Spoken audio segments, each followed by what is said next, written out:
Pemirsa, kita kembali lagi dalam podcast Polri Presisi, masih bersama dengan PLH Kabak Anef Biro PID Divisi Mas Polri, Kombes Pol Hari Golden Heart. Nah, Bapak, dari tadi kan Bapak menyampaikan bahwa permohonan informasi. Ya. Para pemohon informasi ini kadang suka meminta informasi yang tadi Bapak sampaikan berulang kali adalah informasi yang dikecualikan. Ya. Jadi sebenarnya informasi yang dikecualikan itu kategorinya seperti apa? Kemudian tadi kan juga untuk gugatannya berupa ada uji konsekuensi ya Pak ya. Betul. Nah, itu sebenarnya apa, seperti apa, dan apakah memang semua lembaga, badan lembaga, kementerian dan lain sebagainya itu memang akan melaksanakan uji konsekuensi juga atau seperti apa? Silakan Pak. Benar. Jadi di setiap badan ataupun kelembagaan itu ada informasi-informasi yang sifatnya ini memang tidak bisa dibuka ke publik. Kenapa tidak bisa dibuka ke publik? Ini tentu ada alasannya ya. Nah, di antaranya yang pertama itu apabila informasi ini dibuka ke publik, ini dapat membahayakan pertahanan dan keamanan negara. Satu, itu. Kemudian juga apabila informasi publik ini dibuka ke publik, ini bisa membahayakan terhadap kerahasiaan hak atas kekayaan intelektual. Nah, kemudian juga contohnya apabila informasi ini dibuka, contoh informasi seperti pengadaan Al-Maksus. Ini kan tidak bisa kita buka ke publik. Kenapa? Karena informasi ini sifatnya ya ini ketika dibuka dan dikonsumsi ini bisa menjadi alur ataupun dapat membahayakan keamanan negara. Nah, tentunya terhadap informasi-informasi ini harus kita tutup. Nah, ini ada mekanisme yang ada ataupun disiapkan di dalam Undang-Undang KIP, yaitu melalui uji konsekuensi. Sehingga setiap badan publik apabila menilai bahwa sebuah informasi di badan publiknya itu harus ditutup, dia harus melakukan uji konsekuensi. Baik. Kemudian kalau misalnya udah uji konsekuensi, Pak, apakah si pemohon informasi itu bisa istilahnya kayak nggak diterima nih alasannya gitu, bisa Pak? Kalaupun dia misalnya tidak terima karena melihat ini masuk dalam informasi yang dikecualikan, dia bisa mengajukan sidang sengketa informasi. Nah, nanti disitulah diuji alasan-alasan kenapa sebuah informasi ini kita tutup. Gitu loh. Dengan menghadirkan ya saksi-saksi ahli ya, kemudian pendapat-pendapat hukum ya, baik dari pihak kita maupun nanti dari pihak eksternal yang nanti ini akan dinilai kembali oleh Komisi Informasi gitu loh. Nah, ketika keputusan Komisi Informasi ini mungkin mengatakan bahwa memang betul informasi ini memang harus ditutup dan si pemohon informasi ini tidak terima, dia masih bisa mengajukan ke PT UN. Oh, jadi kayak banding gitu masih bisa ya Pak? Oke. Gitu lah. Rumit ya ternyata ya. Baik, Pak, kita beralih ke pertanyaan berikutnya, Bapak. Bapak Kadif Mas Polri kan selalu mengatakan bahwa kita tidak bisa menutupi hal buruk dari Polri, tetapi di sisi lain kebaikan dari Polri juga harus diinformasikan seluas-luasnya. Nah, dari pernyataan beliau ini, seperti apa langkah Bapak sebagai Kabak Anef menanggapinya? Ya, tentu sesuai dengan tusi kami bahwa ketika ada pemohon ataupun masyarakat yang datang ke kami untuk melakukan permohonan informasi ataupun mengajukan aspirasi dalam konteks demo, tentu kami akan membuka dengan lebar untuk menerima apa yang menjadi aspirasi ataupun pengaduan mereka. Namun di sisi lain juga kami harus bisa menjawab ini ya secara proporsional ya, dengan tidak meninggalkan aturan-aturan ataupun regulasi hukum yang ada. Intinya kita respon cepat. Dan kita koordinasi dengan pihak wilayah ya, satuan kerja yang ada di wilayah, dan kita berharap satuan kerja di wilayah ini juga bisa berkolaborasi dengan kita sehingga kita bisa menjawab tuntutan masyarakat akan sebuah informasi yang ingin didapatkan ataupun juga aspirasi mereka juga ingin tahu apakah sudah tersampaikan. Gitu loh. Jangan sampai kita sudah terima nih tapi tidak teruskan informasi ini gitu loh. Tidak teruskan ke satuan kerja yang dituju dan tidak direspon itu. Nah, ketika itu terjadi, itu berarti terjadi sumbatan informasi. Ketika terjadi sumbatan informasi, itulah ketidakpuasan masyarakat. Ini yang harus kita jawab. Oke, baik. Kemudian Pak, Polri ini kan belakangan ini, seperti yang kita ketahui bahwa selalu menjadi sorotan Ya. akibat dari beberapa oknum Polri yang dalam tanda kutip berulah. Ya. Yang tentunya dari oknum tersebut berimbas pada institusi Polri yang jadi pada akhirnya ikut dibully oleh netizen. Ya. Nah, kemudian langkah apa yang Bapak lakukan kaitannya dengan tugas Bapak sebagai Kabak Anef? Ya.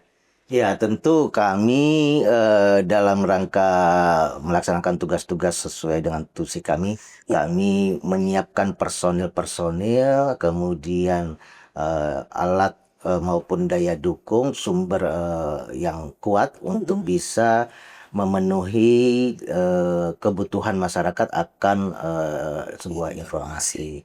Ya, kemudian juga secara sistem tentu kami saat ini Pak Kadif Humas sudah membuat portal Humas. Nah, portal Humas ini tentu yang harus selalu kita update setiap hari karena sifatnya informasi itu adalah cepat.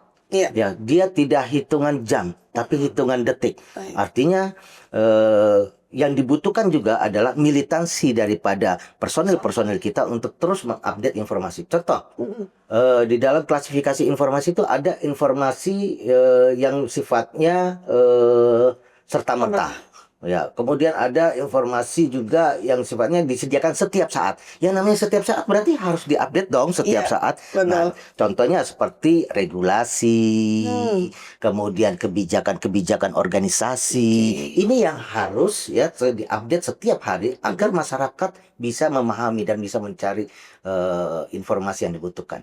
Oke, baik. Pak, jika mengacu pada Perkap nomor 6 Ya. tahun 2023 tentang penyelenggaraan kehumasan di lingkungan Polri, pada pasal 2 menyebutkan bahwa setiap pegawai negeri pada Polri adalah pengemban fungsi humas, termasuk di dalamnya pasal 5 adalah anggota keluarga. Ya.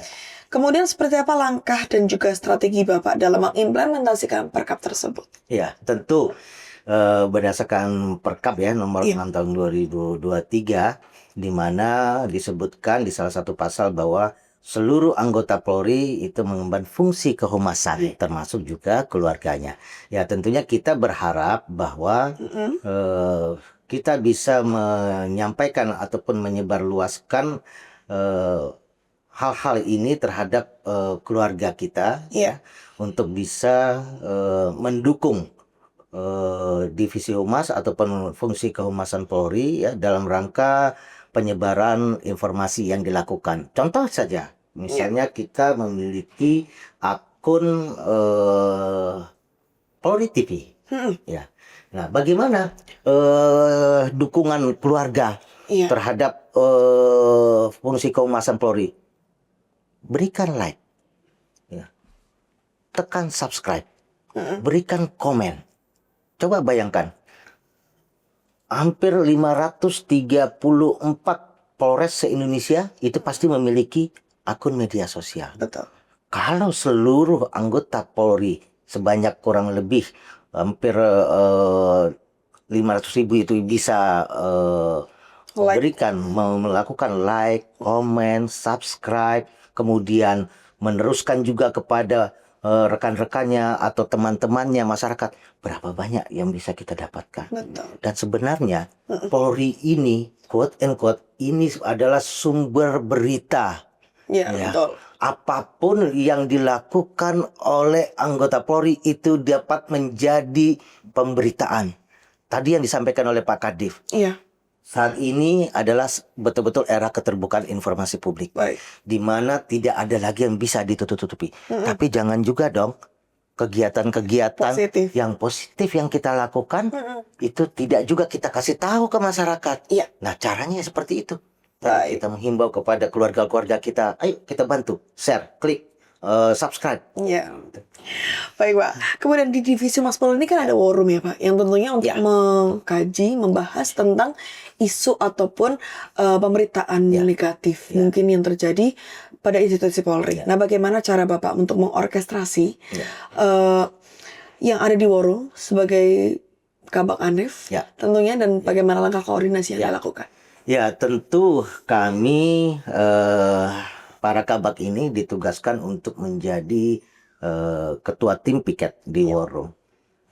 bahwa ketika kita sedang melaksanakan piket di warung, kita mengilustrasikan diri kita adalah sebagai Kadif Humas Oke.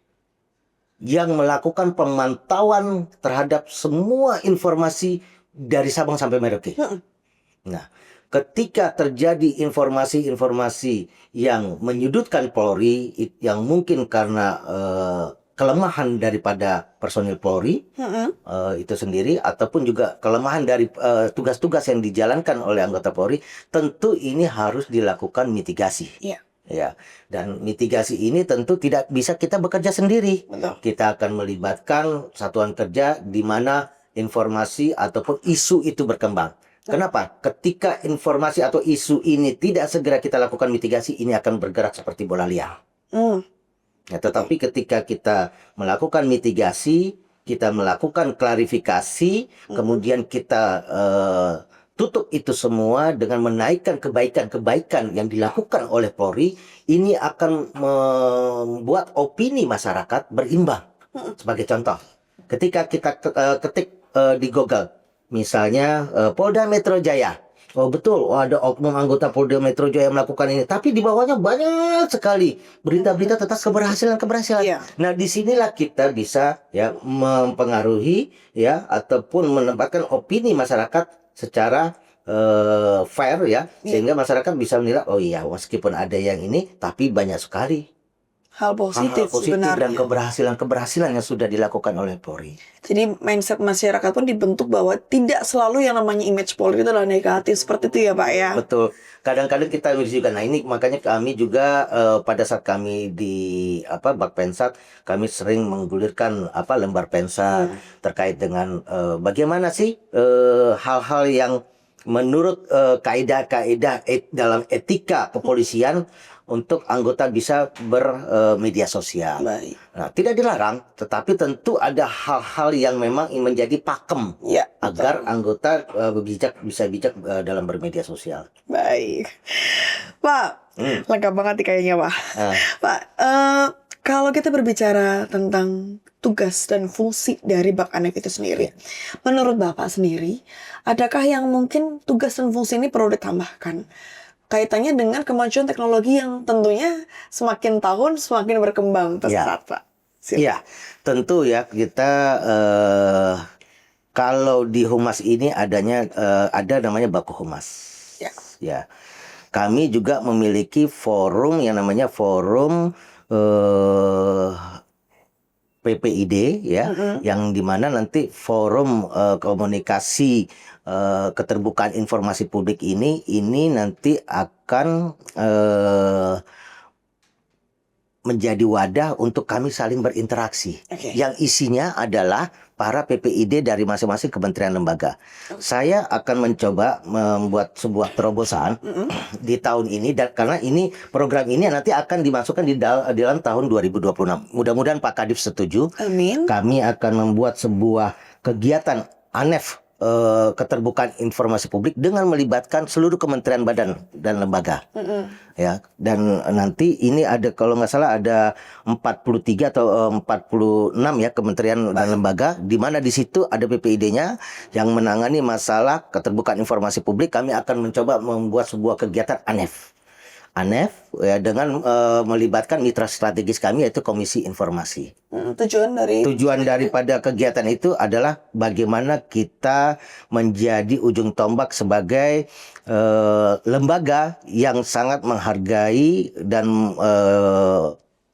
lembaga yang betul-betul bisa mengimplementasikan Undang-Undang Keterbukaan Informasi Publik. Kami berharap di tahun 2025 ini Polri sebagai badan atau lembaga publik bisa mendapatkan kategori informatif di ranking 1. Amin. Kemarin masih ranking 2. Nah, caranya bagaimana? Kami harus berjalan bersama-sama dengan mitra strategis kami. Dalam bentuk apa? Dalam bentuk sebuah kegiatan, yaitu namanya ANEF, Keterbukaan Informasi Publik. Mudah-mudahan nanti Pak Kadif Humas bisa mendukung ini. Amin, mudah-mudahan luar biasa sekali tujuan dari kegiatan tersebut ya Pak ya. Nah Pak, kembali lagi ke Bak Anef Pak. Mungkin ada nggak sih Pak kendala yang dihadapi selama katakanlah Bapak menjabat sebagai PLHK Pak Anep ini sendiri, mungkin dari segi SDM kaitannya dengan kompetensi para personil di dalamnya, kemudian anggaran, aturan atau SOP, baik termasuk juga mungkin sarpras dan juga peralatan di dalam. Iya. Tentu kalau di dalam sebuah organisasi ya, kendala itu pasti ada. Tetapi kita tidak mungkin hanya meratapi. Ya. Oh, Betul. karena kendala ini kami tidak bisa bergerak cepat. Oh, karena kendala ini kami tidak bisa gaspol. Itu bukan. Ya. Bagaimana kita bisa mengoptimalkan SDM yang ada, ya, sumber daya yang ada, peralatan yang ada, ya, untuk mendukung pelaksanaan tugas-tugas kami, sambil tentunya kami melakukan modernisasi dan pengusulan penambahan personel. Kalau untuk meningkatkan SDM, sekarang sudah ada portal Humas kok. Apalagi bisa belajar secara ini menggunakan e-learning. Mandiri boleh bisa. Gitu loh.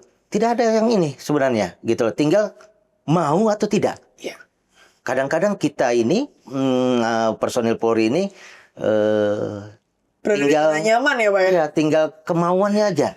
Kalau nggak ada kemauan susah.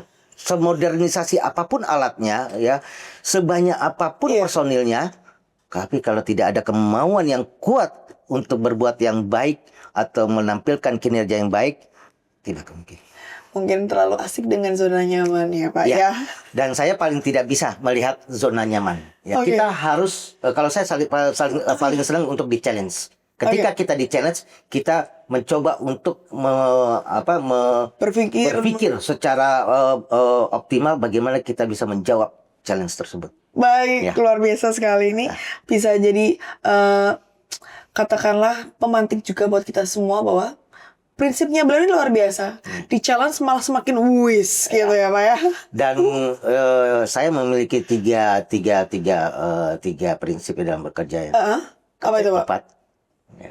Kerja cermat, kerja cerdas.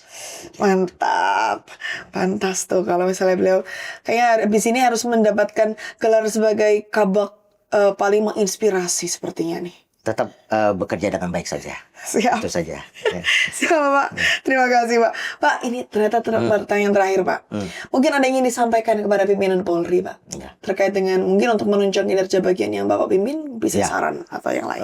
Tentu kami berharap kepada Bapak Kadif Humas, karena kami berencana di tahun 2026 nanti kami memasukkan sebuah agenda kegiatan yaitu ANEF, Keterbukaan Informasi Publik. Mungkin ini nanti bisa didukung dengan anggaran yang memadai sehingga kami bisa mewadahi kegiatan ini dengan melibatkan kementerian dan lembaga serta tentunya PPID seluruh satker yang ada di Mabes maupun di Polda-Polda. Demikian.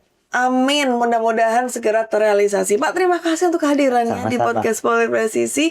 Dan pemirsa, terima kasih untuk kebersamaannya dan mohon maaf apabila ada salah kata. Dan kami pamit, salam presisi. Jadi di setiap badan ataupun kelembagaan itu ada informasi-informasi yang sifatnya ini memang tidak bisa dibuka ke publik. Kenapa tidak bisa dibuka ke publik? Ini tentu ada alasannya ya. Di antaranya yang pertama itu apabila informasi ini dibuka ke publik, ini dapat membahayakan pertahanan dan keamanan negara. Satu itu. Kemudian juga apabila informasi publik ini dibuka ke publik, ini bisa membahayakan terhadap kerahasiaan hak atas kekayaan intelektual. Nah, kemudian juga contohnya apabila informasi ini dibuka, contoh informasi seperti pengadaan Al-Matsus, ini kan tidak bisa kita buka ke publik. Kenapa? Karena informasi ini sifatnya ya ini ketika dibuka dan dikonsumsi ini bisa menjadi alur ataupun dapat membahayakan keamanan negara. Saat ini Pak Kadif Humas sudah membuat portal Humas. Nah, portal Humas ini tentu yang harus selalu kita update setiap hari karena sifatnya informasi itu adalah cepat. Ya, dia tidak hitungan jam tapi hitungan detik. Artinya yang dibutuhkan juga adalah militansi daripada personil-personil kita untuk terus mengupdate informasi. Contoh, di dalam klasifikasi informasi itu ada informasi yang sifatnya serta-merta. Ya, kemudian ada informasi juga yang sifatnya disediakan setiap saat. Yang namanya setiap saat berarti harus diupdate dong setiap Iya, saat. betul. Nah, contohnya seperti regulasi, kemudian kebijakan-kebijakan organisasi. Ini yang harus ya diupdate setiap hari agar masyarakat bisa memahami dan bisa mencari informasi yang dibutuhkan.